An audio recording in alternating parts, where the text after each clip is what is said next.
A dominação da Cessna na aviação geral remonta aos primeiros dias da indústria. Em apenas 10 anos após a introdução do Skyhawk, a Cessna produziu quase 10 mil deles. Nesse ponto, já era o avião mais popular do mundo, e a Cessna estava produzindo mais da metade das aeronaves de aviação geral do mundo. Ser o rei dos pequenos aviões vinha com certas obrigações, e a garantia de negócios contínuos através de pesquisa e desenvolvimento era uma delas. Novos recursos foram adicionados ao 172, como a janela traseira Omnivision, limpeza aerodinâmica, para-brisa de uma peça, entre outros. Mas a gestão e a engenharia queriam algo mais avançado, ou pelo menos a percepção disso. Em resposta à demanda do cliente e ao desejo por um desempenho superior, os engenheiros da Cessna embarcaram em uma pesquisa séria. Eles se fascinaram com a série National Advisory Committee for Aeronautics de aerofólios de fluxo laminar, porque os dados mostravam coeficientes de arrasto extraordinariamente baixos se uma suavidade precisa da asa pudesse ser alcançada. Ao mesmo tempo, parecia que velocidades de cruzeiro mais altas só poderiam ser alcançadas eliminando os suportes de asa então em uso em todos os Cessna Singles. Para implementar isso, o Centurion de alto desempenho 210 era o candidato lógico. O design da nova asa começou em 1964. Primeiramente, a localização proposta do spar principal não correspondia aos pilares da porta no 210 existente. Então, uma estrutura de suporte pesada teve que ser adicionada, mas isso diminuiu a altura interna, o que exigiu outro compromisso. O próximo obstáculo era que, como uma asa em balanço é inerentemente mais pesada do que uma asa com suporte de tirante, normalmente requer um spar principal mais pesado. Com grande despesa, a Cessna conseguiu resolver o problema ao usinar um spar cônico. A próxima coisa que eles fizeram foi mover a asa 4 polegadas e meia para trás para melhor visibilidade, mas isso criou uma condição de nariz pesado e problemas de estabilidade, cuja solução foi uma asa com maior diedro. Dezenas de outros compromissos tiveram que ser feitos antes de ser testado em meados de 1965. Foi quando ficou evidente que era necessário mais potência no elevador. E 6 pés quadrados foram adicionados à cauda horizontal. A asa de fluxo laminar em balanço estreou em 1967 como a 210H. As modificações aumentaram o peso bruto em 100 libras e os aumentos na velocidade de cruzeiro foram modestos, 3 milhas por hora, embora as refinarias contínuas nos próximos 15 anos eventualmente resultariam em um adicional de 20 a 30 milhas por hora. Embora a Cessna tenha gasto milhões no desenvolvimento, os modelos de 1967 foram praticamente ao mesmo preço do ano anterior. Levaria muito tempo para recuperar o investimento. Mas uma maneira de obter o melhor valor pelo dinheiro era espalhar a despesa por vários modelos, e o venerável 172 parecia ser um bom ponto de partida. Mas então, a jornada da Cessna para criar um fracasso começou ali. O projeto era internamente referido como o Jaybird, e a Cessna manteve-o em segredo. O novo 172 teria uma cabine grande e espaçosa, melhor visibilidade para o piloto, mais velocidade, entrada e saída fáceis, através de portas com 48 polegadas de largura, melhores qualidades de voo, trem de pouso de aço tubular e uma aparência moderna e aerodinâmica. E, por decreto da gestão, ele tinha que usar um motor de 150 cavalos de potência para a eficiência de cruzeiro. Todos os Cessnas de motor plano anteriores haviam sido alimentados pela Continental, e o 172 usava o modelo de 6 cilindros e 145 cavalos de potência, 0-300, desde a sua introdução em 1956. No entanto, por algum motivo, a Continental estava abandonando seus motores de menor potência. Lycoming tinha o candidato perfeito. A Cessna estava tão confiante que encomendou 2.150 HP-0320 com uma opção em outros 2.000 mesmo antes do término dos testes de voo do 172J. Para começar, os engenheiros usaram o novo design de asa cantilever que estava sendo introduzido no 67 Centurion, construído com espessura de componente reduzida para um peso bruto alvo menor de 2.350 libras. As peles das asas seriam finas, mas o plano era rebitar a máquina às seções que formariam as bordas de ataque. No entanto, os engenheiros de fabricação da fábrica rejeitaram o esquema porque era muito caro, então foi especificado um alumínio ainda mais fino. O problema era que se a borda de ataque desenvolvesse qualquer amassado ou onda, anularia o potencial de baixo arrasto do aerofólio de fluxo laminar. A próxima decisão foi colocar a asa mais para trás do que o normal na fuselagem para melhor visibilidade.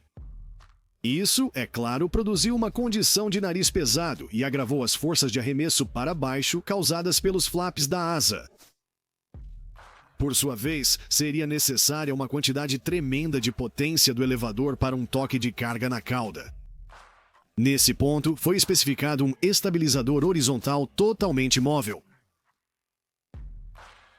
Quando o voo inaugural ocorreu, mostrou que era necessário muito trabalho de desenvolvimento no estabilizador.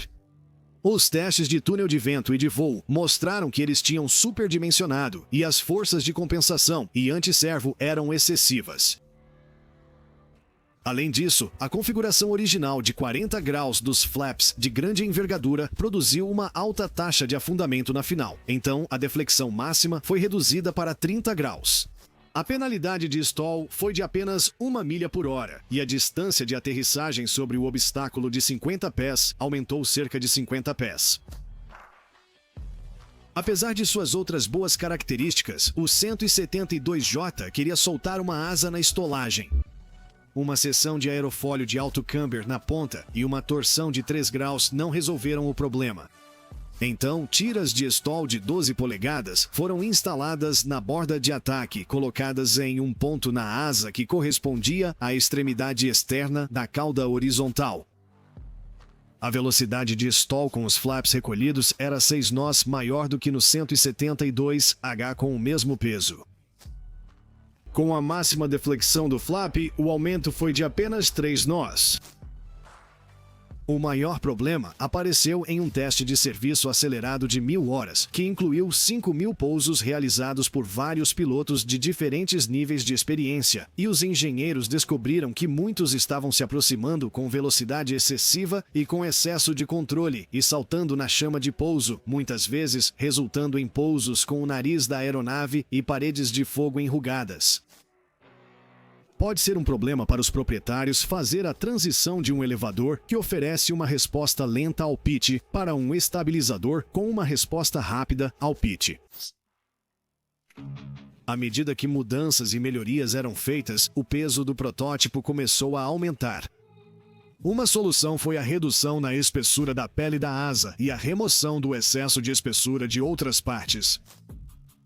Eventualmente, o peso vazio chegou a uma média de 1.350 libras, cerca de 75 libras acima do... Como os protótipos voavam quase todos os dias, mantê-los em segredo tornou-se uma obsessão. Nenhum piloto podia pousar em aeroportos públicos ou voar baixo o suficiente para ser identificado. Mas, para todos os efeitos, a empresa fez um bom trabalho em mantê-lo em segredo do público, e especialmente dos revendedores e potenciais clientes que poderiam adiar uma compra até que o elegante novo modelo estivesse disponível.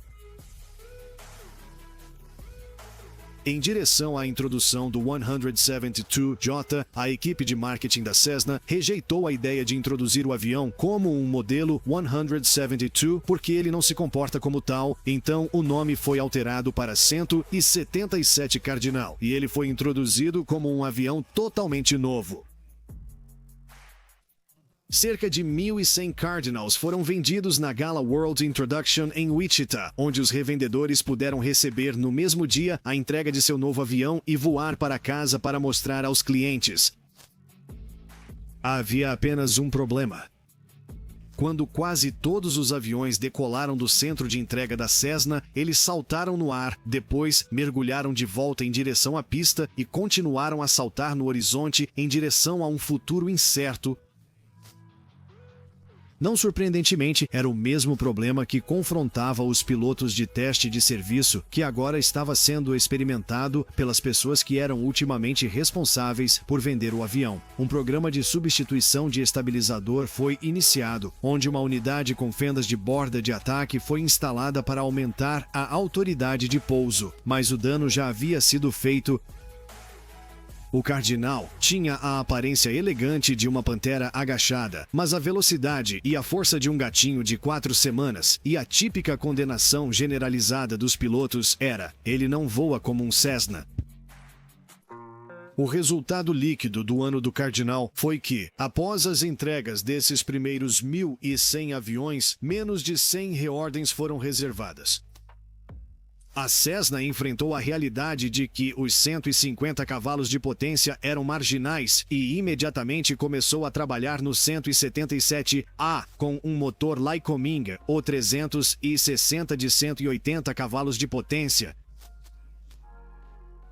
Estreou em 1969 e ofereceu um modesto ganho de desempenho, 4 nós em cruzeiro, 90 pés por minuto a mais de subida e um teto de superfície muito mais alto. Todos concordaram que deveria ter sido o motor para o modelo original Cardinal, mas a cavalaria chegou tarde demais para salvar a caravana. Contudo, os revendedores ainda confiavam no 172i. Eles compraram 649 deles em 1968 e mais de 2.000 nos próximos 2 anos de modelo.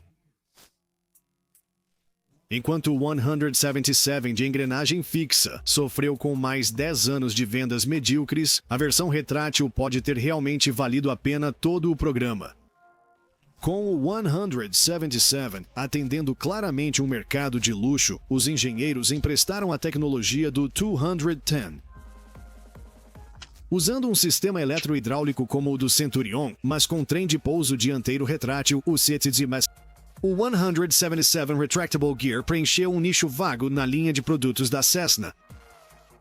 O peso bruto aumentou para 2.800 libras para acomodar os mecanismos extras, e a carga útil permaneceu praticamente a mesma que a do 177B, que era de 1.170 libras. O Retractable Gear fez seu primeiro voo em fevereiro de 1970 e foi lançado no mercado como um modelo de 71. A forma elegante e moderna do Cardinal básico parecia ter sido prejudicada apenas pelo seu trem de pouso soldado e abaixado, e o Retractable Gear, o exercício produziu um modelo que era competitivo com o Piper Arrow e o Mooney Ranger. Com um motor IO 360 de 200 cavalos, o Retractable Gear podia navegar a 80% da velocidade do 210 por 60% de seu preço, e metade de todos os modelos Cardinal vendidos de 1968 até 1978 eram Retractable Gear S. A saga do 177 oferece um curso rápido não apenas em engenharia, mas também na psicologia de construir um novo design. Embora o marketing forneça informações valiosas sobre um programa, deve ser a coroa da régua de cálculo que determina se ele pode se tornar realidade.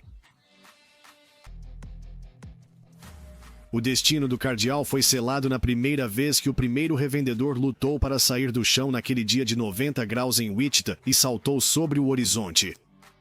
Até o momento em que ele chegou em casa, ele havia encontrado todos os seus problemas reais ou imaginados e, inconscientemente, transmitiu uma desconfiança aos seus clientes.